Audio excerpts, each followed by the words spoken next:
दोस्तों स्वागत है आपका मेरे YouTube चैनल इंग्लिश बाबू पर। और आज मैं फिर हाजिर हूँ आपके साथ एक नई स्टोरी लेकर।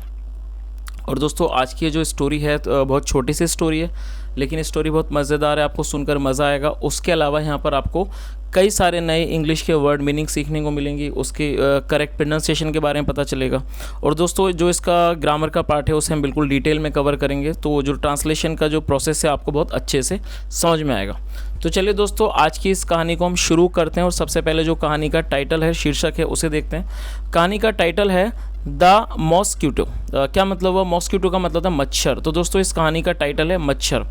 तो ये कहानी का टाइटल है, शीर्षक है। अब मैं इसे पढ़ना शुरू करता हूँ और आपसे रिक्वेस्ट है आप इसे बिल्कुल ध्यान से सुने और यदि पॉसिबल हो तो आप वर्ड मीनिंग भी नोट करें। तो चलिए इसको शुरू करते हैं। It was a hot summer day. क्या मतलब हुआ इसका? देखिए हॉट एक एडजेक्टिव है जिसका मतलब होता है गर्म, और समर का मतलब होता है गर्मियों का, डे का मतलब दिन। तो क्या मतलब हुआ? It was a hot summer day, मतलब कि ये एक हॉट मतलब एक गर्म क्या था? गर्मी का दिन था।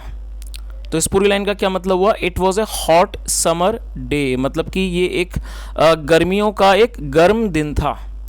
A bull took shelter under a shady tree and set down to rest. क्या मतलब हुआ?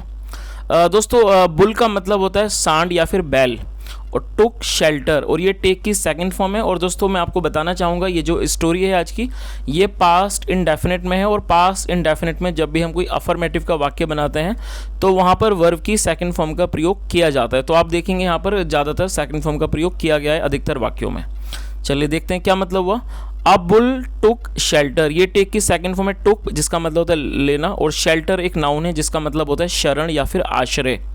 तो क्या मतलब हुआ? अ बुल टुक शेल्टर मतलब एक बैल ने शरण ली under a shady tree. Under का मतलब होता है नीचे, अंडर अ शेडी ट्री मतलब एक छायादार, शेडी का मतलब छायादार, एक छायादार वृक्ष के नीचे। और दोस्तों ये जो वर्ड है SHADY, इसको शेडी पढ़ते हैं और ये एक एडजेक्टिव है, आप इस चीज़ को भी नोट कर सकते हैं। शेडी ट्री मतलब एक छायादार वृक्ष के नीचे। एंड सेट डाउन, और ये सिट की सेकंड फॉर्म है, सेट डाउन नीचे बैठ गया, टू रेस्ट आराम करने के लिए। दोस्तों यहाँ पर मैं आपको एक छोटी सी इन्फॉर्मेशन प्रोवाइड करना चाहूँगा। यदि हम ऐसा कोई भी वाक्य बनाते हैं जहाँ पर दो वर्बों का प्रयोग किया जाता है, तो आपको ये चीज़ याद रखनी है कि जो पहली वर्ब है उसके बाद आपको टू लगाना है, और टू के बाद हमेशा ही वर्ब की फर्स्ट फॉर्म आती है। तो ये जो सेट है ये सेकंड फॉर्म है, और इसके बाद एक और वर्ब आई है रेस्ट, जिसका मतलब होता है आराम करना। तो इसकी फर्स्ट फॉर्म का प्रयोग किया गया क्योंकि ये सेकंड वर्ब है और उससे पहले टू लगाया गया। तो इस पूरी लाइन का क्या मतलब हुआ? अ bull took shelter under a shady tree, मतलब एक बैल ने एक छायादार वृक्ष के नीचे शरण ली। And set down to rest, और नीचे बैठ गया आराम करने के लिए। चलिए आगे देखिए। अ मॉस्क्यूटो ऑल्सो केम देयर, ये कम की सेकंड फॉर्म में केम क्या मतलब हुआ? और ऑल्सो का मतलब होता है भी। अ मॉस्क्यूटो ऑल्सो केम देयर, एक मच्छर भी वहाँ आया। फ्रॉम समवेयर मतलब कहीं से। एंड लैंडेड, लैंड का मतलब है उतर जाना, और ये सेकंड फॉर्म है लैंड की, लैंडेड उतर गया ऑन द बुल्स हॉर्न। देखिए यहाँ बुल के बाद आप एपेस्ट्रोफी एस देख सकते हैं। एपेस्ट्रोफी एस का प्रयोग किया जाता है जब हम किसी के साथ कुछ जोड़ना चाहते हैं और जिसकी हिंदी होती है का के की। तो क्या मतलब हुआ? ऑन द बुल्स हॉर्न, मतलब कि हॉर्न का मतलब होता है सींग, आप इस वर्ड को नोट कर सकते हैं। ऑन द बुल्स हॉर्न मतलब बैल के सींग पर। तो इस पूरी लाइन का क्या मतलब हुआ यहाँ पर? A mosquito also came there from somewhere, मतलब एक मच्छर भी वहाँ आया कहीं से। And landed on the bull's horn, और वो मतलब कि लैंड कर गया, उतर गया ऑन द बुल्स हॉर्न मतलब कि बैल के सींग पर। चलिए आगे देखिए। फॉर सम टाइम मतलब कि कुछ समय के लिए। इट रेस्टेड देयर, दोस्तों ये जो इट है ये एक प्रोनाउन है। मैं आपको यहाँ बताना चाहूँगा जब भी हम किसी एनिमल के लिए कोई वर्ड प्रोनाउन को यूज़ करते हैं जिसकी हिंदी होती है सर्वनाउन, तो हमें इट का प्रयोग करना होता है। तो यहाँ पर इट का प्रयोग किया गया है उस मच्छर के लिए। तो क्या मतलब हुआ? फॉर सम टाइम, कुछ समय के लिए। इट रेस्टेड देयर मतलब उसने रेस्टेड देयर, उसने वहाँ पर आराम किया, और ये रेस्ट की सेकंड फॉर्म है रेस्टेड। आप इस वर्ड को नोट कर सकते हैं। REST ये फर्स्ट फॉर्म है, और ED लगाने के बाद सेकंड फॉर्म है। एंड इट रेस्टेड देयर, उसने वहाँ आराम किया। चलिए आगे देखिए। बिफोर बजिंग ऑफ, दोस्तों बज ऑफ का मतलब होता है किसी जगह से निकल जाना, चले जाना, और ये यहाँ पर वर्ब की फोर्थ फॉर्म का प्रयोग किया गया है। तो जब भी आप बिफोर आफ्टर के बाद वर्ब या लगाएंगे तो बिफोर आफ्टर के बाद हमेशा ही वर्ब की फोर्थ फॉर्म का प्रयोग किया जाता है। आप इस चीज़ को नोट कर सकते हैं। तो क्या मतलब हुआ, बिफोर बजिंग ऑफ मतलब जाने से पहले। इट डिसाइडेड, यहाँ भी इट जो उस मच्छर के लिए यूज़ किया है, इट डिसाइडेड, उसने डिसाइड करने का मतलब होता है कि चीज़ का फैसला करना, तय करना या फिर निर्णय करना।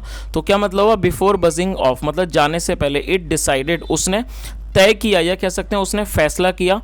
टू इन्फॉर्म सूचित करने का, द बुल बैल को, ऑफ हिज डिपार्चर अपने डिपार्चर के बारे में। दोस्तों ये जो वर्ड है डिपार्चर, आपने अक्सर इसको सुना होगा।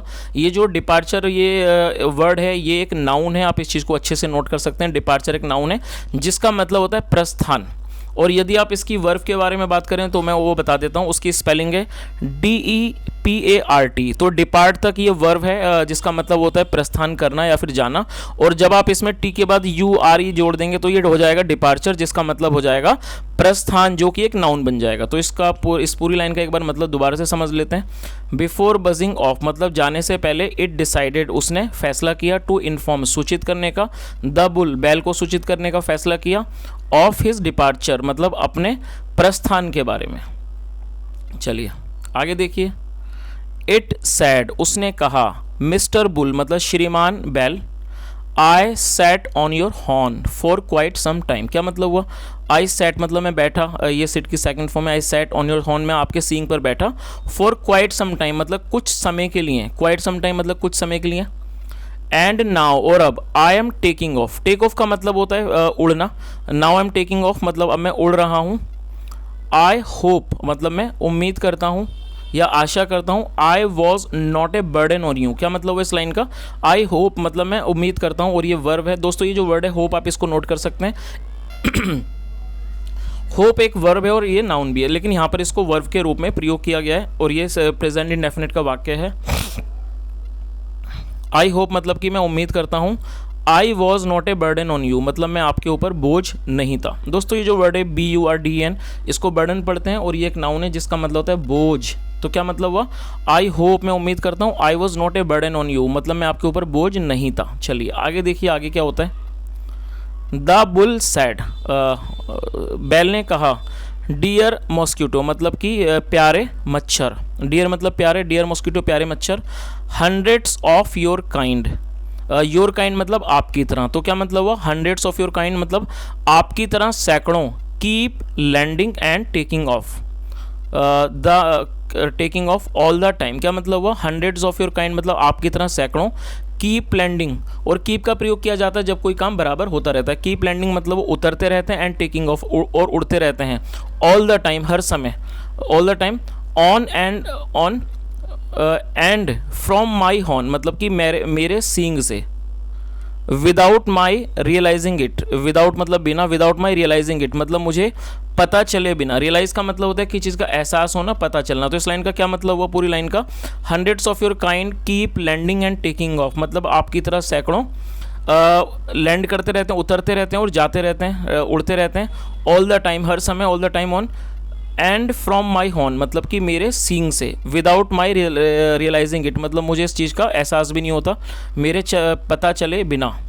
You should have just thanked me. दोस्तों यहाँ पर शुड के बाद एपेस्ट्रोफी वी का प्रयोग किया गया। तो जब भी शुड के बाद एपेस्ट्रोफी वी आता है इसका मतलब हैव होता है, आप इस चीज़ को भी नोट कर सकते हैं।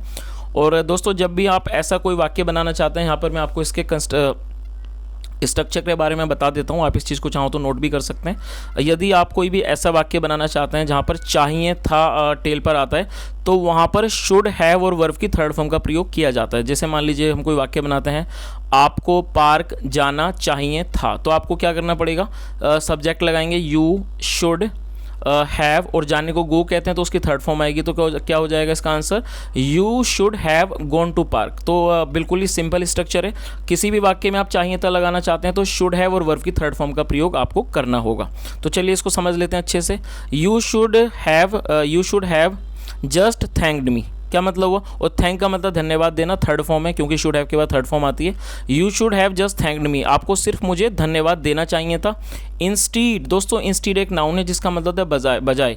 इंस्टीड ऑफ मतलब instead of providing the information, मतलब कि प्रोवाइड मतलब होता है प्रदान करना। Instead of providing the information मतलब कि जानकारी को, इंफॉर्मेशन मतलब जानकारी को प्रोवाइड करने के बजाय, मतलब कि जानकारी को प्रदान करने के बजाय। तो इस लाइन, पूरी लाइन का अच्छे से मतलब समझ लेते हैं एक बार।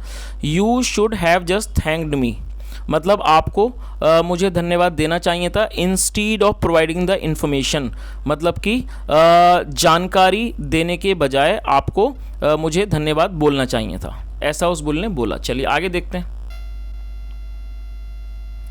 द मॉस्किटो फ्लू अवे, दोस्तों ये जो वर्ड है आप इसे नोट कर लीजिए, ये फ्लाई की सेकंड फॉर्म है, FLEW फ्लू मतलब कि उड़ना, और ये पास्ट इंडेफिनिट का वाक्य है इसलिए सेकंड फॉर्म का प्रयोग किया गया। तो क्या मतलब हुआ, द मॉस्किटो फ्लू अवे, जो मॉस्किटो द मच्छर था वो दूर उड़ गया। मेकिंग अ बैड फेस मतलब एक बुरा चेहरा बना के। तो उसने बैड फेस क्यों बनाया, क्योंकि बुल ने उसको कुछ ऐसी बात बोल दी जो शायद उसको अच्छी नहीं लगी होगी, तो यहाँ पर उसने क्या फेस बना लिया। तो इस पूरी लाइन का क्या मतलब हुआ, the mosquito flu away, mosquito जो था मच्छर था वो दूर उड़ गया। मेकिंग अ बैड फेस, एक बुरा चेहरा बनाकर। तो चलिए दोस्तों अब आगे हम इसका जो कहानी का जो मोरल है वो भी देख लेते हैं। कहानी का मोरल क्या है जो हमारी इससे नैतिक शिक्षा मिलती है हमें।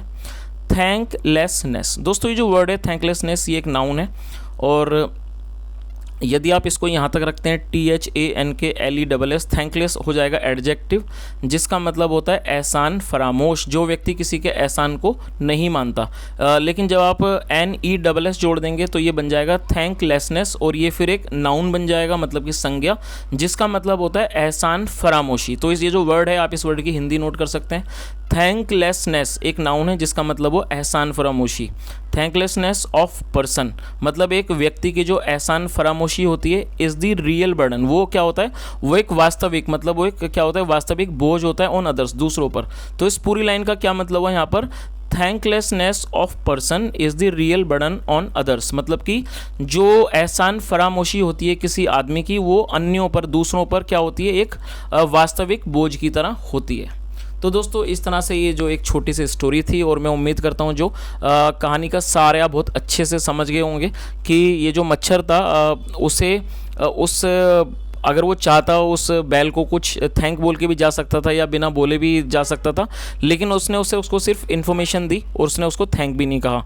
तो जिससे जैसा हमने देखा कहानी का जो सार है, कहानी से नैतिक शिक्षा मिलती है कि एहसान फरामोशी व्यक्ति को नहीं करनी चाहिए। यदि कोई हम पर एहसान करता है तो हमें थैंक्स भी बोलना चाहिए। तो दोस्तों यदि आपको आज की स्टोरी अच्छी लगी और आपको मेरा प्रयास भी अच्छा लगा हो तो मेरी आपसे रिक्वेस्ट है, वीडियो को ज़रूर लाइक करें, शेयर भी करें दोस्तों के साथ, चैनल को ज़रूर सब्सक्राइब कर लें और बेल आइकन प्रेस करें ताकि आपको इस तरह के जो नोटिफिकेशंस हैं वो आपको हमेशा समय पर मिलती रहें। और दोस्तों यहाँ तक सुनने के लिए thank you so much. Have a nice day and bye.